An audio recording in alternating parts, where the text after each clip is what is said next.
They were deported from Libya. I had somebody say something that they don't know why Nigerians are running Europe and to America. If Nigeria is good, nobody will leave. The problem we have, if you go to Europe, you go to America, there is still poverty. But the only benefit is that they have a system that works. If you are paying for light, it's working. You are paying for anything, it's working. Here you pay for it, it's not working. So how do you expect people to stay where they don't have a future? Check all the ministers in government. There is no young person. So how will somebody focus on youth when they are old? And we have a system now that say they are fighting corruption. They are not fighting corruption. They are only recovering stolen money. Corruption is the perversion of due process. When you empower people from your own state at the detriment of the other part of the country, that's corruption. Recovering money is not fighting corruption. So we must be able to help these people. When some people talk nonsense on social media, there are people running. You know, there are three kinds of people on social media. There are those who think before talking. There are those who don't think while they are talking. There are those who think they are thinking while they are talking, but they are not thinking.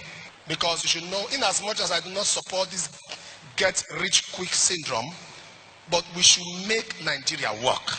I overheard that even in the deportation camp, there are some cartels being run by Nigerians. Is it true? Nigerians selling Nigerians in Sabah. We are the problem of ourselves.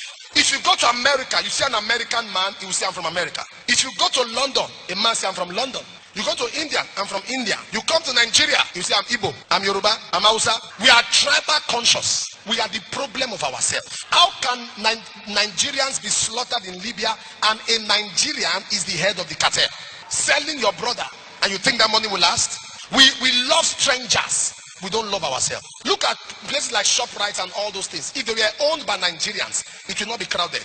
But because it's owned by a foreigner, we all stay on the queue. If DSTV was owned by a Nigerian, people will subscribe. It's not from my tribe. It's Igbo, I'm Hausa. But because it's a foreigner, we all line up. We pick up a white coach to coach Nigerian footballers. We make his condition very favorable. But we put a Nigerian coach, we don't pay him for 5 months, kill his morale, and we say we lost a match. Why won't you lose a match when the man is not happy? That's the truth. We are the problem of ourselves. Look at everybody that is in power. There are people that have been in power before. They are recycling power. No young person. See, let me advise you people. Don't regret.